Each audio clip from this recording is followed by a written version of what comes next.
Welcome to this session. The topic is, let's see, it says Circle of Fire, India and its neighbors, India and her neighbors. So I'm delighted to have two very distinguished speakers here.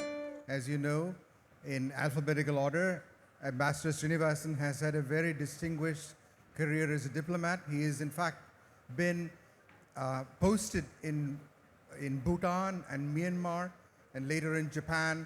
And after that, he was in the US as well as in Vienna for the Department of, for the Atomic Energy Agency. So he has tremendous perspectives on global affairs. And as most of you here know, he does a whole lot of international affairs editorializing and programs on Malayalam TV. So welcome, Ambassador Srinivasan. And Mr. Declan Walsh, I'm looking at his Wikipedia profile. He has been a New York Times reporter and I think the station chief in Pakistan for a number of years. And then he in fact was asked to leave New York, or leave Pakistan, which means he knows a lot of stuff. We don't know exactly what he knows, but he was definitely seen as a threat to Pakistan. And then he moved on, and he got a Pulitzer Prize last year for his investigation into the UAE's role, right, in Syria? It's in the Sudan. And he's been the correspondent for the New York Times in East Africa for the last several years. So without further ado, let's get into the content of our event. The way we'd like to do this is I'm going to ask both of them to give a 5-minute opening statement, respectively, on their perspectives on India and the neighborhood, which obviously is not a very peaceful place. There are all kinds of problems. And we'll look at Bangladesh, Pakistan, Myanmar, Sri Lanka, and another neighbor that's not often talked about, but extremely important, China. So these are the countries that we're going to focus on, plus Afghanistan, and if time permits, maybe even Iran beyond that. So we'll ask both these gentlemen to give a 5-minute opening statement. Then we'll have a few questions for about 40 minutes, so that brings it up to 50 minutes. And the last 10 minutes we'll open to questions from the audience, okay? So the first 50 minutes we'll be just conversing among ourselves. So let me ask, if I can bring my WhatsApp up here. Let me ask the first question, if I may, and this is to Ambassador Srinivasan. Bangladesh is an acute eastern flashpoint for India at this time. There are elections coming up very soon.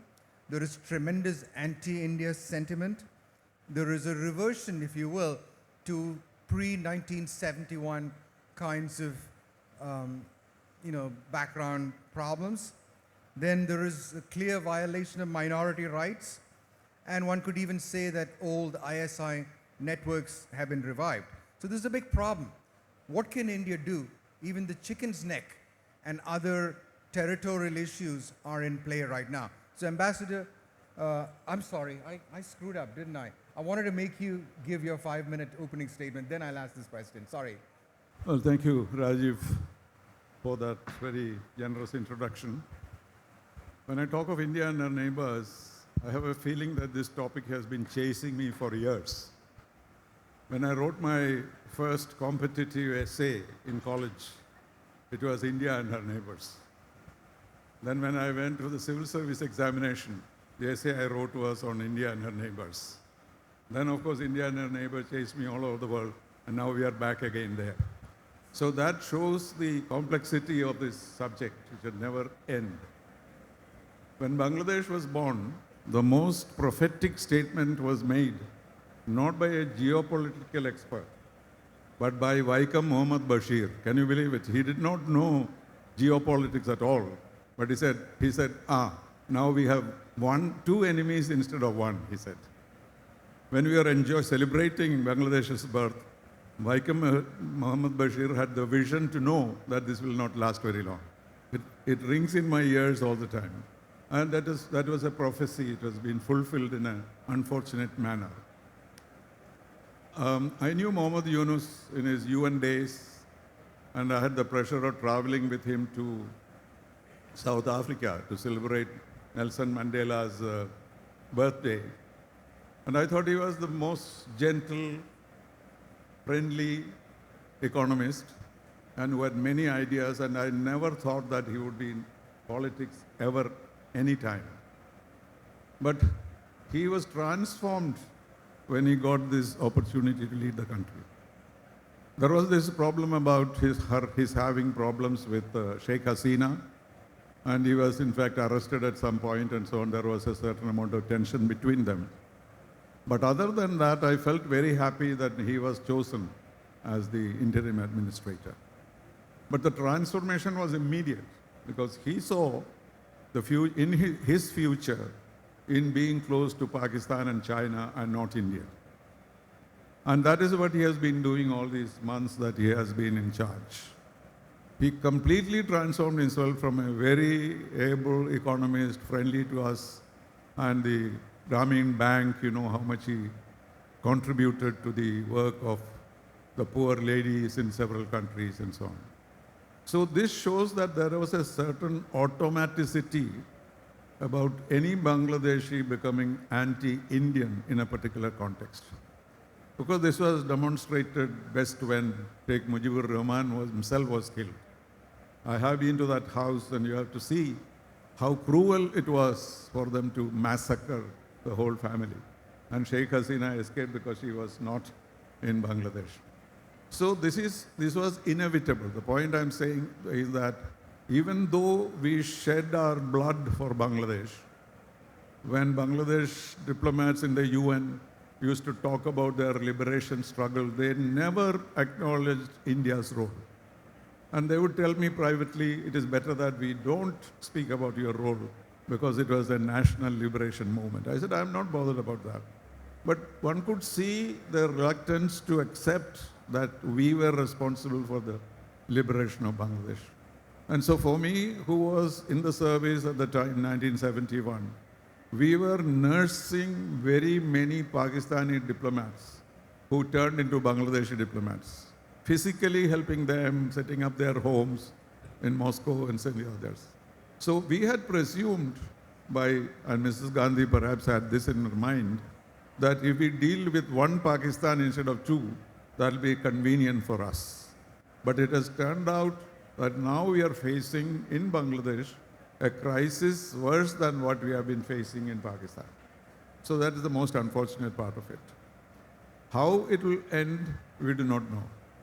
But my feeling is that Pakistan would encourage Bangladesh to undo the partition. Of course, you don't use the word partition, but the division of Pakistan into two is something that they resent against India. And therefore, that would be their objective. And if you see how things are developing, I have a feeling that that will happen. And for that, Pakistan and China will work together. And the Khalida's party will also be helpful in this process. So what we are going to see is a very turbulent Bangladesh in the future. I do not see any idea which would appeal to them to be friendly to India.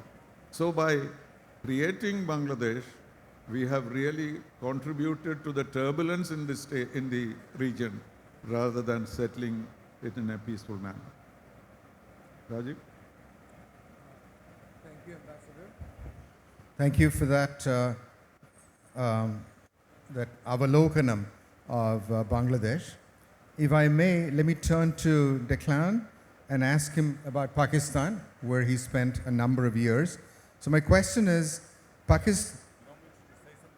Yeah, your opening statement. Sorry, go ahead. Yeah. I just want to introduce myself briefly as very much the junior member of this panel. My first session yesterday was with the eminent Shashi Tharoor. We were riffing about a broad range of things. But really it was rooted, the session was rooted in the common history of Pakistan and India. The title of the talk was about shadows. And really, it was about, partly it was a conversation about national security as well, but it was really rooted in the incredibly difficult beginning of both of these countries. And really a reminder for India, certainly, that this is a country that was born not that long ago as a nation state in the bigger scheme of things in a very difficult neighborhood. In many ways, so little has changed. My expertise or experience on this panel, as much as it's there, is really as someone who, as Rajeev was saying, lived in Pakistan for nearly 10 years, between 2004 and 2013. And, saw up front the evolution of things in Pakistan, going from a period of relative stability under Pervez Musharraf when I arrived to this incredible flurry of events that really started with, I think, the Red Mosque siege in Islamabad and the protests against Musharraf, and then quickly accelerated to the assassination of Benazir Bhutto, the capture or the identification and killing of Osama bin Laden in Abbottabad, and all of that brought. But, the relationship with India was always sometimes front and center, always lurking in the background. During that period when I was there, I saw it go from, for those who can remember, the period of cricket diplomacy with Pervez Musharraf and Manmohan Singh, that brief window of maybe a couple of years of really incredible hope, I think, and these astonishing scenes in both countries. Of course, all the way down to the precipitous slide and the disaster and trauma of the Mumbai attacks on the 27th of November or 26th of November. One very striking moment for me during my time there was in 2005 during the earthquake in Kashmir, and Pakistan, Kashmir being a place that's usually quite difficult for reporters to access. And I remember having unusual access deep into Kashmir, and at one point getting right down to the river and Pakistani troops behind me, and looking across the river to the Indian forces on the other side. It really felt like a very unusual opportunity to see this huge fault line really right in the rawest sense right up front. The other part of my coverage that hopefully we're going to speak to a little bit was about Afghanistan, where I spent a lot of time during that period as well.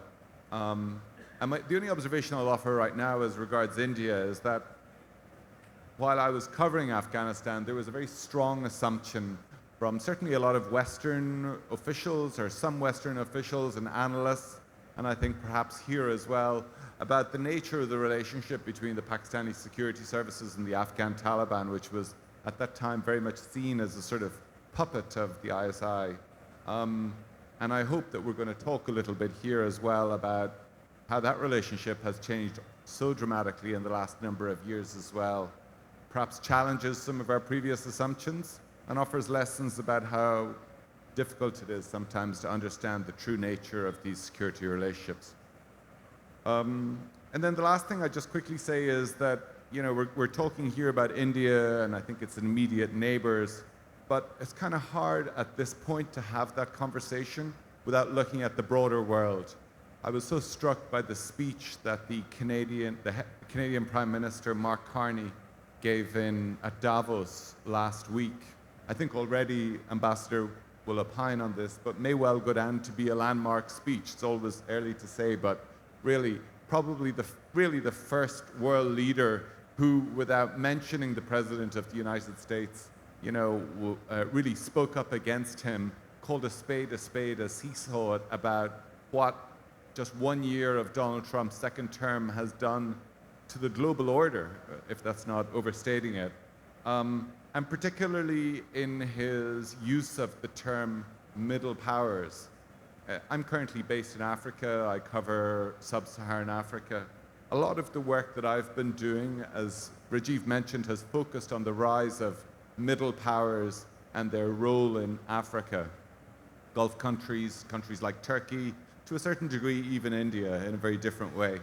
And I just think it's so interesting and telling about this moment that now you've got rich industrial nations also seeing themselves as middle powers in relation to America, and I think that's already been having knock-on effects in this region, in India's relationships with Pakistan, to some degree with China, and I hope we're going to get into that here.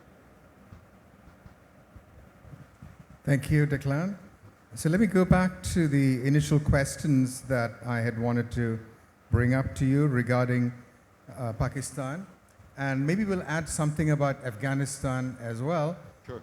Into that mix. So my question was, Pakistan, from India's point of view, continues to present a danger, a persistent hybrid threat on the Western Front. The two-front war possibility, the Indus Water Treaty is very interesting and fraught. The fragility of Pakistan, its internal fragility, there's militancy and there's potential economic collapse there. And most damaging for India is the spillage of all this into Jammu and Kashmir, as you saw with Pahalgam and Operation Sindoor, which ended up, in a potential nuclear holocaust between the two countries. So there is a lot of danger there. Plus the impact on Afghanistan, because as you were mentioning, the original assumption was that Afghanistan would give Pakistan strategic depth, but it doesn't seem to have done that. And the other aspect, just today I was reading about how Balochistan is really on the boil, and there is essentially an insurrection there that could end up in the balkanization or the beginning of the balkanization of Pakistan. So would you like to respond to these questions? That's not a lot at all. Okay, where do you want to start? I mean, yeah, very quickly, the Indus Water Treaty. I mean, for 60 years, despite all of the tensions and wars between Pakistan and India, the water treaty seemed to be the one thing that was sacrosanct and kind of unviolable between the two countries, and now that has changed. Since the attacks in Kashmir, obviously, India has now effectively put that treaty into abeyance and naturally is creating huge tensions with Pakistan. I'll say that, just by the by, as a comparison, in Africa, where I'm based, there's also, water stories are becoming an increasingly big feature of the national security landscape around the world. One of the biggest stories in the Horn of Africa is the fact that Ethiopia has built an enormous dam on the Nile called the GERD. It's just been completed, which has created years of really vivid tensions with Egypt, which depends so much on the Nile. And now Egypt, which previously had not been very active in Horn of Africa countries, suddenly is a very active diplomatic, maybe even a military player, or threatens to be a military player. So anyway, water issues are huge, are becoming bigger everywhere, and now suddenly we see the Indus Water Treaty becoming part of that. In terms of Pakistan's internal stability, I don't cover it day to day anymore, but I am struck by the sudden surge of attacks we've seen on state actors, particularly over the last couple of years, and from several different fronts. The Tehreek-e-Taliban Pakistan, the Pakistani Taliban, having been really, I think, squeezed into a corner for many years by the military, now seems to be resurgent. We're seeing really spectacular attacks, like the attack on a train in Balochistan by Baloch rebels. Again, when I was in Pakistan in the early 2000s, I traveled to Balochistan, to report about that conflict, but also about the human rights abuses that were taking place, often at the hands of the security forces. And what was really striking then was, the Pakistani state, the army and the ISI really seemed to have the Baloch, in such a tight grip that they were barely able to move. They were acting with extreme prejudice against people. And despite years of that pressure, despite Pakistan's alliance with China to, as part of the Belt and Road that runs through Balochistan, despite the deployment of many thousands of troops, we still see these attacks continue, and in fact, the rebels becoming even, resurgent, I would say, in the last couple of years. So that is certainly a concern for Pakistan. And lastly, another resurgence of sectarian attacks, the old bogey, the old problem in Pakistan. Again, I think to some degree rooted in these issues of religion and the state, and that go back to the very beginning of Pakistan, but unfortunately still unresolved and blighting the country. On the other hand, I'll say, the other side of the equation is since the 4-day war since the 4-day war last May, my sense is, again, not having been in Pakistan, so it's very qualified, but watching it from the outside, it does seem that, the army chief of Pakistan is probably as, powerful and as popular as he's ever been. One of the most striking things about that conflict, watching it from the outside, is how different the analysis in both countries is about who came out on top. Like many of these conflicts, I feel often nobody really comes out on top in the end of the day, unless there's a political process to end it. Instead, we just have another uneasy stalemate. But certainly within Pakistan, I think there is a sense that, there were a number of victories that the armies scored in terms of resisting or shooting down warplanes. I appreciate a lot of that is highly contested here, but that's certainly the perception over there. And I think looking forward, the challenge with that kind of thing is that, if there isn't an agreed set of facts about what happened the last time, sometimes that can lead to pretty drastic miscalculations the next time. And my sense of it, for what it's worth, is that's always the challenge and the danger in India-Pakistan confrontations is miscalculation, particularly when both sides, as Rajeev was saying, are nuclear armed powers, and the terrifying possibilities that opens up for all of us. Anyway, I think I've spoken enough for now. So let me pass this on to the ambassador. Ambassador, Nepal's volatility and open border vulnerabilities. This is the topic that I wanted to ask you to comment on. The Gen Z revolt that we saw a little earlier, elections, and then there's always been a sort of big brother resentment in Nepal against India, with reason or without reason. Plus, the Chinese have made a lot of overtures and have managed to insinuate themselves quite a bit through trade, through investment, through electricity purchases, etc.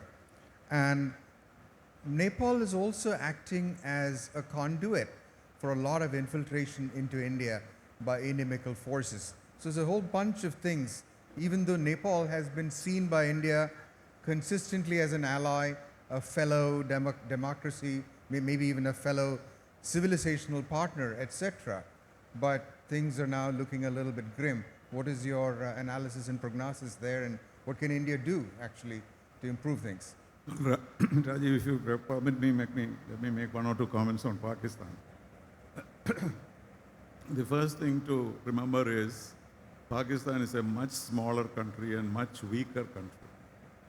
But by creating this India-Pakistan conflict all around the world and some kind of rivalry gives too much of importance to Pakistan as a nation. I never served in Pakistan, only once I visited. And as I was coming away, I asked somebody, which is the airline gate? Which airline gate should I go to? Then that gentleman said, there is only one gate in this airport. So what are we worried about? New Delhi airport has how many gates? So that is the comparison you could do. But why this happened was because we made the cardinal mistake of going to the United Nations with the Kashmir issue. Prime Minister Nehru has been criticized for many things, but I would criticize him for this, that at that particular moment, if he had not taken the issue to the United Nations and settled it in the battlefield, that would have been much better. So by taking this issue to the United Nations, we have given Pakistan a larger in life position. And everybody equates Pakistan and India, which is most unfair. We don't get any credit for our secularism. We don't get any credit for our scientific development, nothing. Everybody is asking you, why can't you give away a bit of Kashmir to Pakistan? That is the question that you hear always. And one thing you should all know, I don't know whether all of you have noticed it. Pakistan keeps asking that India must hold a referendum in Kashmir, and it says this is a Security Council resolution. And India has been violating this resolution, is their main charge. But the important thing is that Security Council resolution has 3 parts. Everybody reads the 3rd part and challenges you and asks you, demands of you of a plebiscite in Kashmir. But the first sentence says, there are 3 sections. First one says, Pakistan must withdraw then the whole of Kashmir. That means POK, they should withdraw from that. Secondly, India must establish its administrative control over the whole of Jammu and Kashmir.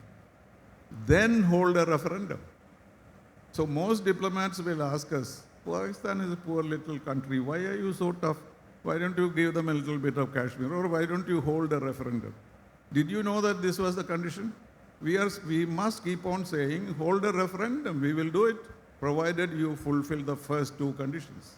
That we are ourselves unaware of the situation. And so if we feel guilty when the United Nations, they say that India has not implemented Security Council resolution. And therefore, they have this larger-than-life image, and they are, of course, hiding behind the fact that all terrorists are not bad. Some freedom fighters are also terrorists. That's the only excuse that they have, that in Kashmir, they support the freedom fighters. But it is not the freedom fighters they're supporting. They want to destroy the Kashmir by making it a fundamentalist state. And that is what they are going to do. So we are unfairly treated. But then we go around with a little bit of a stone around our neck, because we also tend to judge issues on the basis of the comparison with Pakistan. Like, for example, anybody talks about self-determination. Europeans are very fond of saying self-determination. And India will immediately jump up and say, I want to vote against that resolution. Because for us, self-determination is only in alien or foreign occupied lands. You can exercise self-determination only once. And that was exercised by Sri Hari Singh, the king of Jammu and Kashmir. And that is the end of it. After that, there cannot be any self-determination. But in the eyes of the world, we always are seen to be against self-determination. Similarly, when we talk about terrorism, they will say, oh, didn't you support terrorists in Sri Lanka? But they are the freedom fighters. We have supported freedom fighters in Namibia, in South Africa. We have given them arms. But that is not the terrorism we are talking about. And so what I'm saying is, if this issue was resolved on the battlefield, as the generals had told Pandit Nehru that they could do it in 24 hours. But for Nehru, it was a different approach. He had just become the Prime Minister of India, standing for peace as the apostle of peace. And he said, how can I start with a war when I became Prime Minister? That was his personal ego, as it were. And he said, here is the United Nations, which we set up, all of us set up together, in order to resolve conflicts. So let us go to the United Nations and they will resolve conflicts. But what he did not realize was that the Security Council is not a legal body. It is a political body. And everybody in the Security Council votes for its own purposes.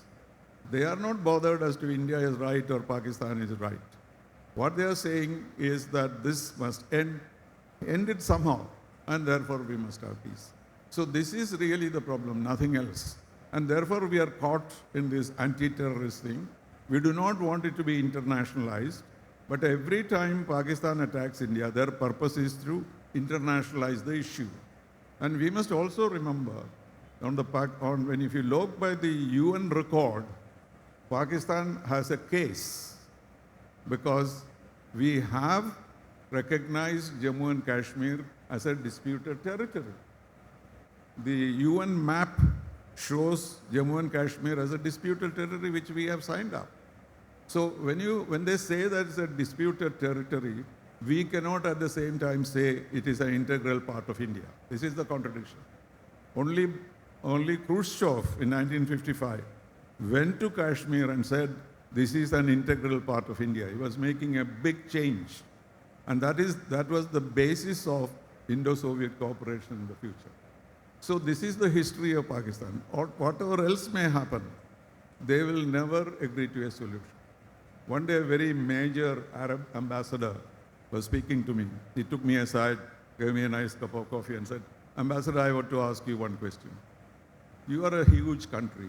Pakistan is a small little country. Kashmir is nothing for you. Why don't you give Kashmir away to Pakistan?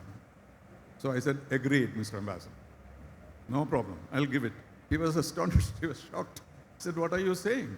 He said, you give me a guarantee that if the Muslims of Jammu and Kashmir go to Pakistan because they cannot live in India, how will the 100 million Muslims in India live in India?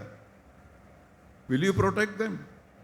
There will be bloodshed if Pakistan is separate, if Kashmir is separated from India. Then he said, no, Ambassador, don't worry. Please don't do that. We will not be able to help you with that. So this is the issue. So internationally, we appear that we are somehow guilty in this process. But that, we should not accept that. We should really fight for the fact that Jammu and Kashmir is an integral part of India. They are occupied by force, and nothing else matters. That is the only way you should deal with Pakistan. But then we have to go through various processes, and we do not see a solution. In Simla Agreement, you know that there was a solution. LOC was supposed to be made into an international border. Prime Minister Bhutto almost signed it. In fact, the ceasefire line was changed into line of control because ceasefire line was not sustainable. An international border cannot be a straight line. So the Indian and Pakistani soldiers sat down and worked out an alternative line of control which Bhutto accepted. But he told Mrs. Gandhi that if I go home after signing this, they will hang me. And so let me go and consult them, convince them, and then come and say. And Mrs. Gandhi, like a nice mother, said, no, my son, you go back and then come back. He was hanged anyway. And now Pakistan says there is no similar agreement. So where do we go? Okay, now turning to Nepal. I've never been to Nepal before, but last week I was in Kathmandu, 2 weeks ago. And I was astonished that there is so much of goodwill for India in Nepal among the public. But the situation there, political situation has turned, every other day they had a change of government, so there is no clarity. But whatever Nepal does against India or tries to move away from us, Nepal loses more than India can ever lose. They are privileged people in India. There is no border between India and Nepal. People can go, they can come and live here. They can even take the Union Public Service Commission examination if they want to. That is the kind of concessions that we give. But what they have to remember is, if they have a treaty relationship with India, they cannot flirt around with China. This is what they do. They call themselves a zone of peace. He said, what zone of peace are you talking about? He said, we want to be a zone of peace between China and India. But we have a treaty relationship with Nepal. How can we have a zone of peace with a country which has a treaty with you? So these are the incredible things that happen in Nepal. But I think after this new process and new elections, etc., our improved relations with Nepal will improve, because Nepal has much more to gain from a peaceful relationship with us than India has to gain. Thank you. The Pakistan issue is obviously extremely complex, and maybe we can spend a couple more minutes on that. The impact of what's going on in Afghanistan, and maybe even what's going on in Iran, and the Pakistani relationship with Saudi Arabia, Turkey, and so on. Maybe Declan, you can say a few words on those things? how they affect India. Sure. Well, what's, as I alluded to earlier, what's so striking about the relationship between Pakistan and Afghanistan is how poor the relationship is right now. You know, you have this situation where the border is closed periodically. I think Pakistan has repatriated over 1 million Afghans over the last period. One of my colleagues at the Times wrote a very nice article the other day just about how Afghan musicians who'd been living in Peshawar for decades are now facing the prospect of being shoved back over the border into a country where now, of course, the Taliban are back in power with the same edicts about not just women's freedom, but also, you know, images and music as they did in the past. So, you know, that's really kind of unimaginable in a way. The period when I lived in Pakistan was really when the war, the Taliban war against the Americans was gathering pace and culminated in the Americans leaving.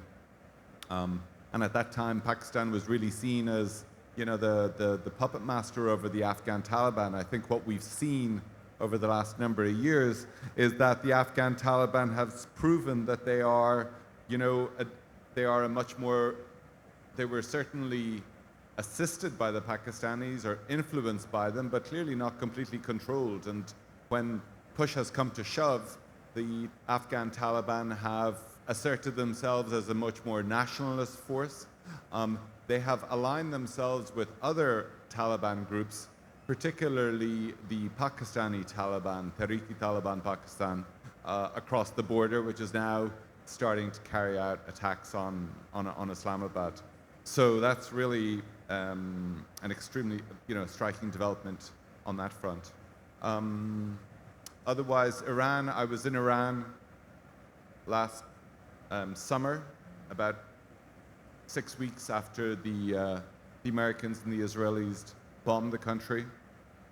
And there's certainly no doubt that, you know, those events and the huge protests that we saw in the last couple of days, the last couple of weeks rather, have deeply shaken the regime of the Ayatollah Khamenei and the IRGC in Iran, probably to a greater extent than we've seen in many decades, actually.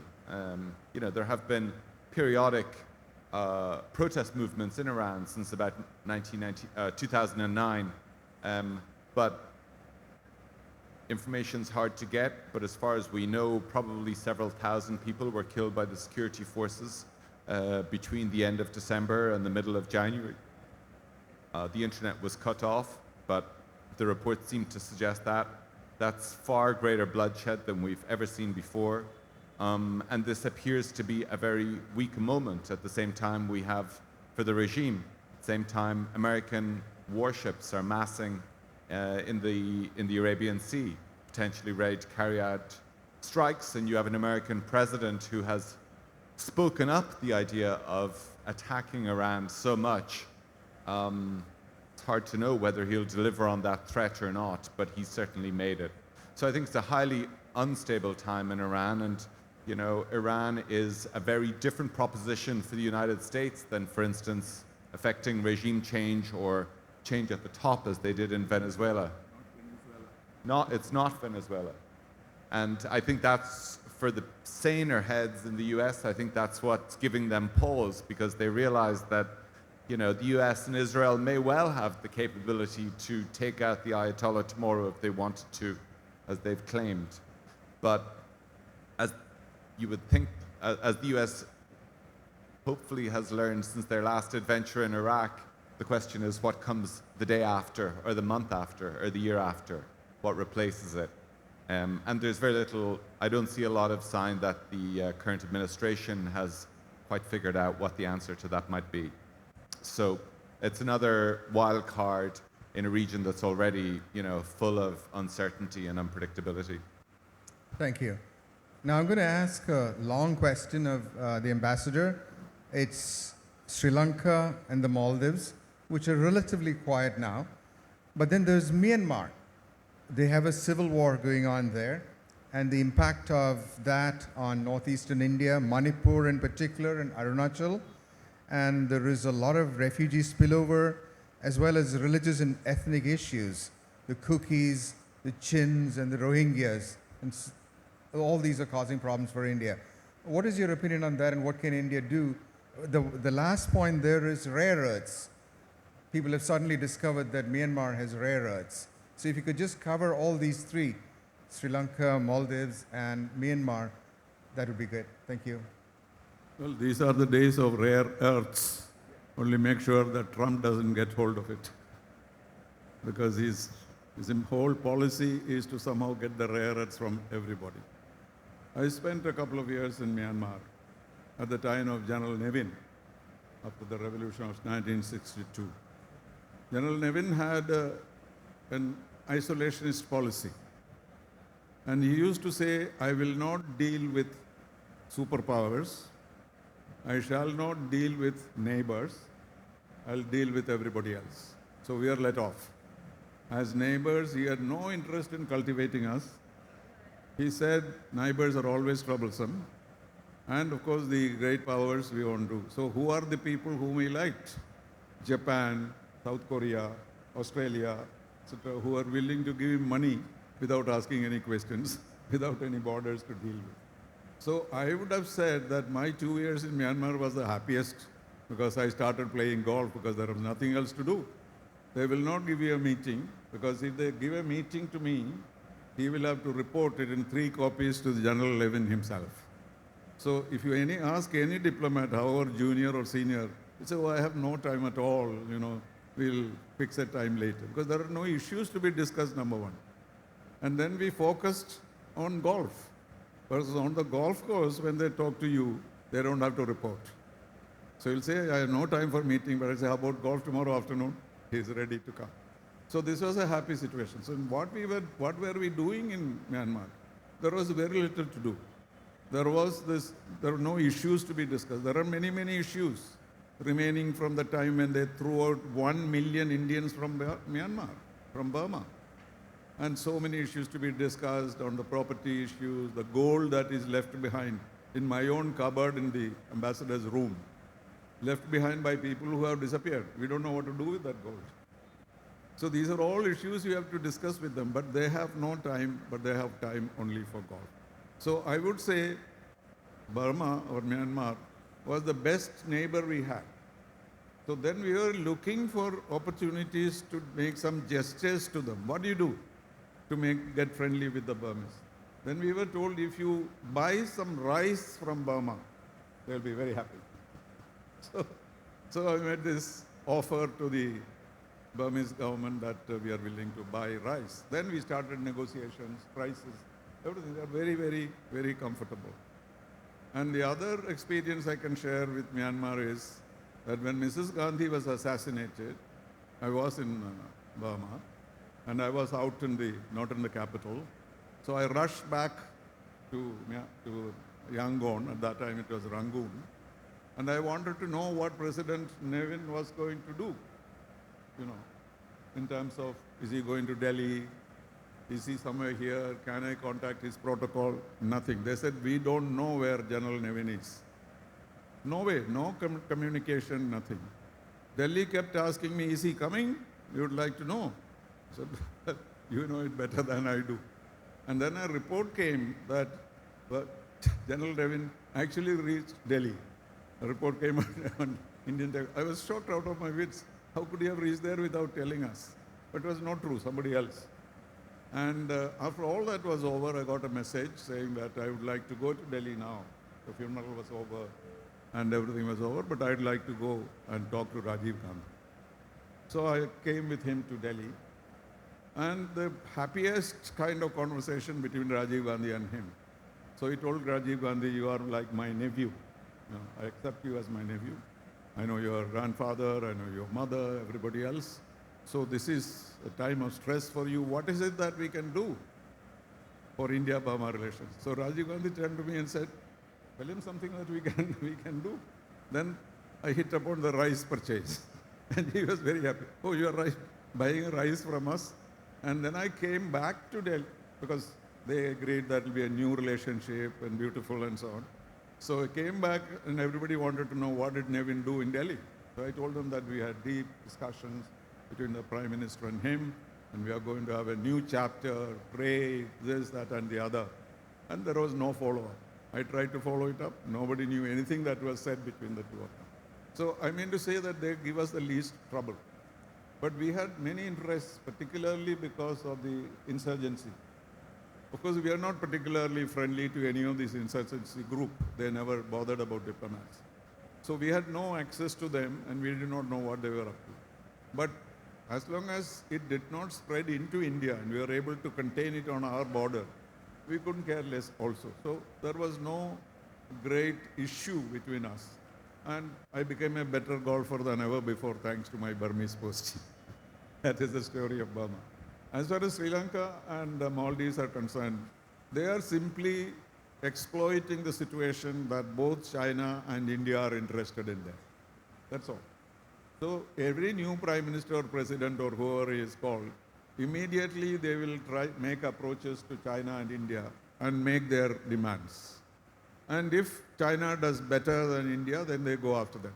And if they are disappointed, they come to us. And at that time, they'll talk about Buddhist relationship and this and that and the other. But there is no substance in the day-to-day dealings with these countries, because it all demands kind of demand that comes from there. For the one time when we were very close to Maldives was when there was a coup attempt, you must have all heard about. And a foreign ship came and attacked. And then India immediately went in and we saved the government. But even after that, there was no particular warmth or any. It was a kind of relationship based on the better deal. And you know that the present president fought on the slogan, India out. And he went to China first. Now he says India in all the time. I don't know what Jaishankar did to him. He came back as a great friend of India because I'm sure some cash was exchanged, and that is their real. So we can manage Maldives and Sri Lanka. But compared to our other neighbors, I would say they are very friendly. Finally, we have one more neighbor that we need to talk about, China. China has made a lot of opportunistic inroads, especially into Bangladesh and Myanmar, but their Belt and Road initiative is everywhere. Example, Hambantota in Sri Lanka, and also East Africa. Since you live in Kenya, maybe you could talk about that. And also, maybe you could touch upon how Pakistan is a force multiplier for China. Declan. I mean, what strikes me about the Belt and Road Initiative is that, you know, it's not quite the sort of swaggering political project that it was maybe a decade ago. The Chinese have scaled back or trimmed their investments. They're certainly a lot more prudent about the way they approach it now. They seem to be more cautious, more selective in where they try to establish it. And we've seen some of the countries along that route who have renegotiated or quietly cooled on their sort of Belt and Road status. That's not to say that it's gone, I'm just saying that it's changed form. It doesn't have the same sort of energy around it. And similarly, actually, we've seen that in Africa. I mean, not technically part of the Belt and Road, but China has gone from being far and away the largest foreign investor in Africa for many years to now being in second place to the UAE and possibly some of the other Gulf countries that are piling in, trying to strike deals for ports, for particularly mining deals, for critical minerals, rare earths. This is the sort of political hot topic for every country at the moment, including led by the Americans. So, you know, you see from India's perspective, it seems to me that obviously India always saw China portrayed the Belt and Road as a bridge to the world. I think India saw it less as a bridge, but more a map that was being redrawn by China, and not to India's advantage. But I do think that is changing, or I do think rather the Belt and Road is changing, and we're seeing that in Africa. There was another point you raised that I wanted to answer. You said about China. Oh, sorry. And if you indulge me for a second, just to look at what really strikes me about the India-China relationship is that in the broader picture of geopolitics, it seems that this should be a very strong moment for the US to come closer to India as a counterweight to China. It seems like all of the ingredients are there with the type of government there is here, the type of government you have in the US, and so on. And instead, because of this kind of astonishing chain of events that followed the four-day war with Pakistan back in May, we see Washington going in completely the other direction to a stage where, it's Pakistan that has signed this trade deal.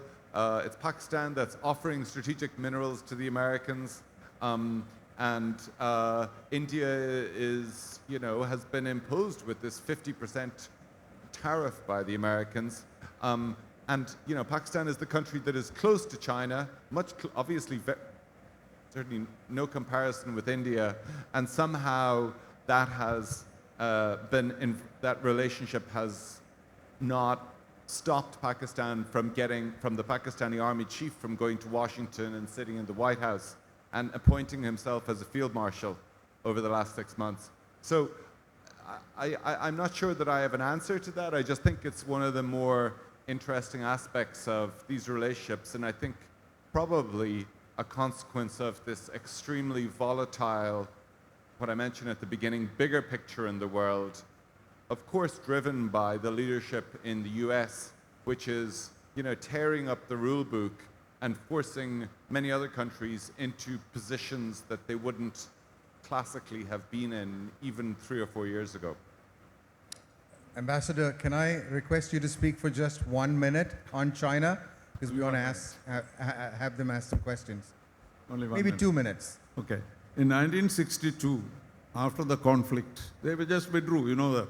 If they had not withdrawn, we would have been speaking Chinese. There was no way of our stopping them. At one point, they said, enough, we are going back. And we were collecting arms from Americans and all that was never used. Because Chinese just walked back. Okay, lucky for us. But they were asked, what were you trying to do? And then one answer came, we wanted to teach India a lesson. What is that lesson? We have not been able to figure out. And the same thing happened in 2000, after the conflict in Ladakh. Again, we asked them, what was the purpose of this? We want to teach India a lesson. And what is that lesson? It's very simple. They want this world to be dominated by China. They thought, Prime Minister Nehru thought that we could work together and dominate the world. That was his dream, as a counter to the West. That was Pandit Nehru's dream. That was the one which was shattered.